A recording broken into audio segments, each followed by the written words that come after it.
श्रद्धा से तालियां बजा के हम गुरु मूर्ति का अभिवादन सत्कार सम्मान वेलकम करते हैं। हरिओम गुरु।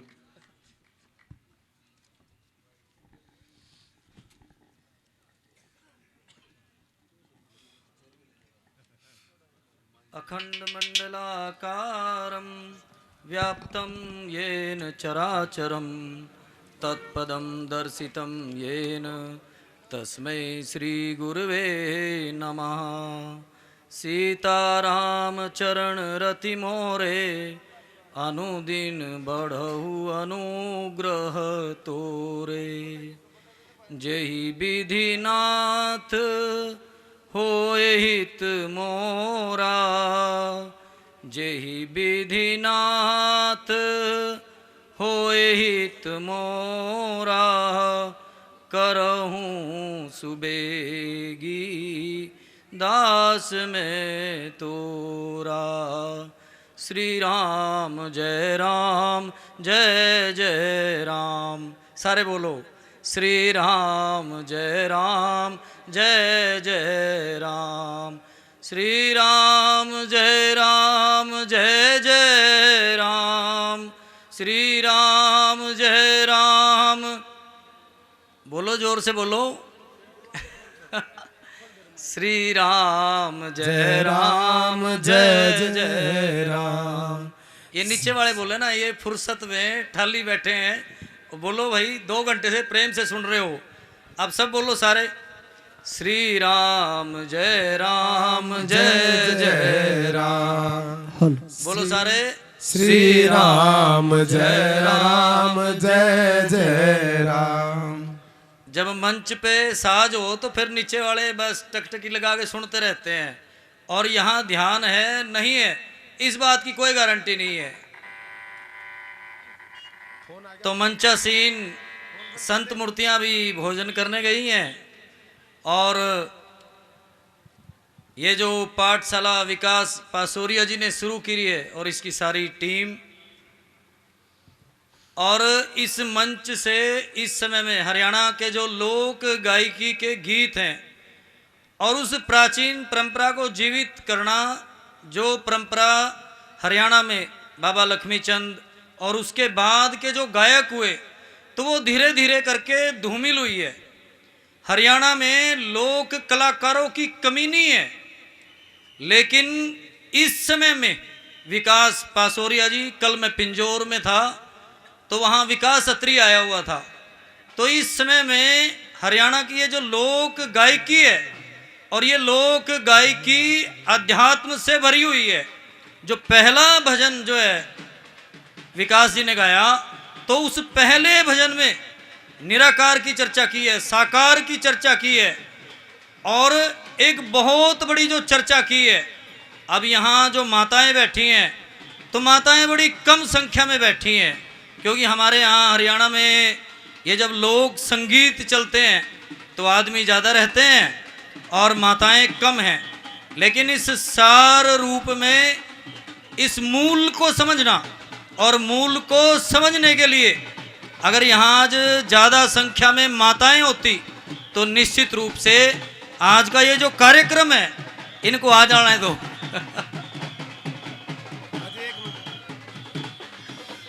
श्री राम जय जय राम। श्री राम जय जय राम। श्री राम जय जय राम। श्री राम जय जय बोलो श्री रामचंद्र महाराज की जय हो। तो आज के इस कार्यक्रम में अगर ज्यादा संख्या में माताएं होती तो निश्चित रूप से आज के इस कार्यक्रम को 4 चांद लग जाते। विकास जी ने अपने भजन में एक चर्चा की कि बीज की उत्पत्ति तो इस समय पूरे भारत में सबसे बड़ा संकट है। मैं अभी 5-6 दिन पहले मूर्थल से और जींद की तरफ जा रहा था, तो एक पुलिस वाले ने मेरे को हाथ दिया और मैंने उसको अपनी गाड़ी में बिठाया। तो मेरे साथ 15 किलोमीटर तक गया, तो हमारी थोड़ी चर्चा हुई, और उस चर्चा में मैंने उससे पूछा कि परिवार में कौन कौन है।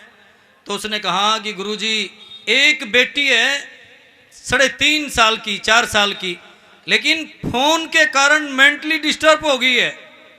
इसलिए आज इस मंच से भी जो गर्भ के संस्कार की बात हुई है, 16 संस्कारों में एक संस्कार गर्भ का संस्कार है।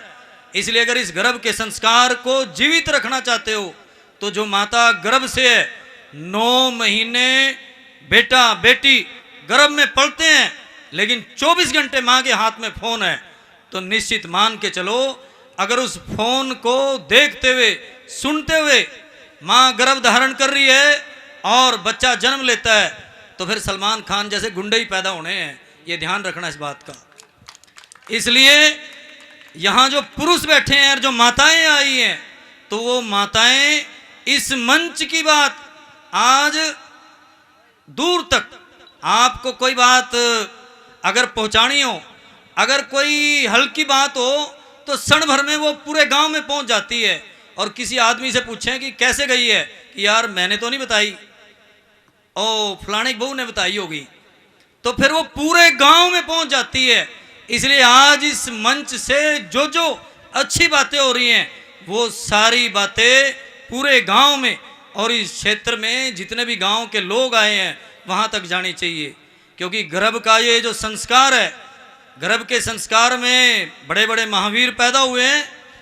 और आज ये दुर्भाग्य है कि गर्भ में ही जो संस्कार मिल रहे हैं और पैदा होने के बाद जो संस्कार मिल रहे हैं, आने वाले समय में आप देख लेना, आने वाले यानी कमिंग 3 इयर्स, आने वाले 3 साल में भारत में सबसे ज्यादा अगर मेंटली अपसेट केस होंगे तो वो छोटे बच्चे होंगे, जिनके दिमाग काम नहीं करेंगे, यानी जिनको अंग्रेजी में बोलते हैं मेंटली पुअर, मानसिक रूप से विक्षिप्त बेटे बेटियां, उनकी कतार भारत में खड़ी हो गई है।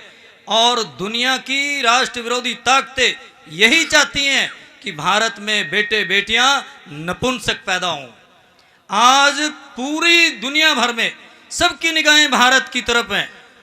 और आप देख रहे हो टीवी पे, मुसलमान गोलगप्पों में भी थूक रहे हैं, जहां भोजन बन रहा है वहां पेशाब कर रहे हैं, दूध में भी थूक रहे हैं, सब जगह। इसलिए ईश्वर का धन्यवाद करो कि संसार की सबसे अमीर संस्कृति में हमारा जन्म हुआ है। दुनिया में कोई संस्कृति ऐसी नहीं है कि जो सबके मंगल की कामना करती हो। दुनिया में कोई संस्कृति ऐसी नहीं है जो कहती हो धर्म की जय हो, अधर्म का नाश हो, प्राणियों में सद्भावना हो, सर्वे भवन्तु सुखिना की बात करने वाली केवल और केवल भारत की संस्कृति है। इस्लाम कहता है सब काफिर हैं, अगर हमारे हिसाब से नहीं चलोगे तो सबको मार दो। ईसाई कह रहे हैं सब पापी हैं, यानी सब पैदा ही पापी हुए हैं। लेकिन ये जो भारत की संस्कृति है, ये कह रही है आत्मवत् सर्वभूतेषु, ये कह रही है कि सबके अंदर ईश्वर है। इसलिए आप सब ने कोरोना देखा है, अगर सबसे कम लोग दुनिया में कहीं मरे हैं कोरोना जैसी महामारी में, तो भारत में मरे हैं। सबसे कम पशु पक्षी अगर कहीं मरे हैं, कम मरे हैं, तो वो भारत में मरे हैं। और उसका कारण ये है, जब कोरोना आया तो मैं अमृतसर में था, हमारी एक बहन अपने घर से 500-700 रोटियां लेके आना, 2-3 बाल्टियां लस्सी की लेके आना, और चौराहे पे चौक पे बर्तन रखे हुए हैं और रोटियां डालनी। यानी चराचर जगत में कोई भी भूखा ना सोए, उसी की पहल ये आध्यात्मिक पाठशाला है, उसी की पहल है। हम तो सब गांव के रहने वाले हैं, अगर हमारे घर में सब्जी नहीं है तो पड़ोस में पूछ लेते हैं कि क्या बनाया है। यानी गांव में तो आज वैसे संस्कृति, पुरानी संस्कृति धीरे धीरे करके लुप्त हो रही है, नहीं तो सब लोग शाम को घर में बनती थी एक सब्जी, लेकिन 3-3 सब्जियों से भोजन करते थे। पूछते थे ताई क्या बनाया है, तो हमारे यहाँ साग बनाया है। ताई क्या बनाया है, हमारे यहाँ मूंग की दाल है। ताई क्या बनाई है, इनको हमारे यहाँ गोभी बनाई है, थोड़ी सी दे दे। तो दीवार पे से ही थोड़ी गोभी भी आ जाती थी, दाल भी आ जाती थी और साग भी आ जाता था। लेकिन आज हमने पड़ोसियों को, अगर दीवार थोड़ी ऊंची होगी, अच्छी होगी, तो हमने बोलना ही बंद कर दिया है। इसलिए अगर भारत को बचाना चाहते हो तो अपने पुराने रूप में आ जाओ। और ये जो लोक गायकी है, मैं ये निवेदन करता हूं कि इस लोक गायकी को बढ़ावा भी दो। और यहाँ भी विकास जी तो चले गए, तो मेरा उनकी टीम से निवेदन है कि इस लोक गायकी को थोड़ा हाईटेक करो और हाईटेक करो, क्योंकि आपके ये जो घड़े हैं ये अच्छी क्वालिटी के नहीं हैं।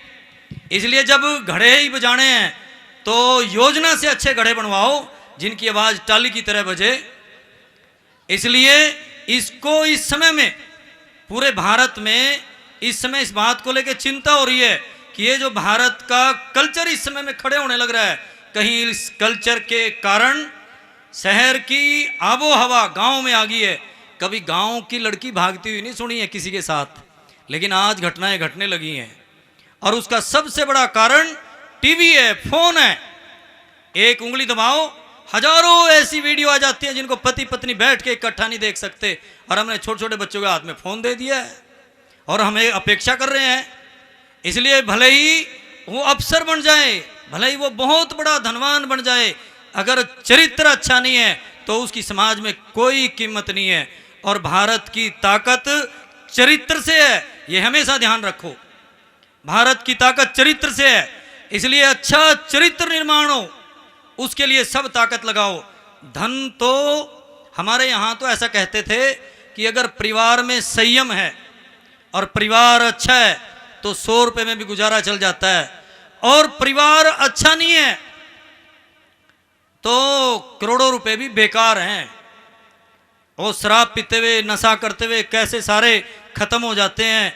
और परिवार के परिवार आप सबके ध्यान में होंगे, इस गांव में भी कोई ना कोई ऐसा परिवार होगा जो पियक्कड़ होगा, कभी जिनका रुतबा बोलता था और आज कहीं भी नहीं है, आज ठोकरे खा रहे हैं।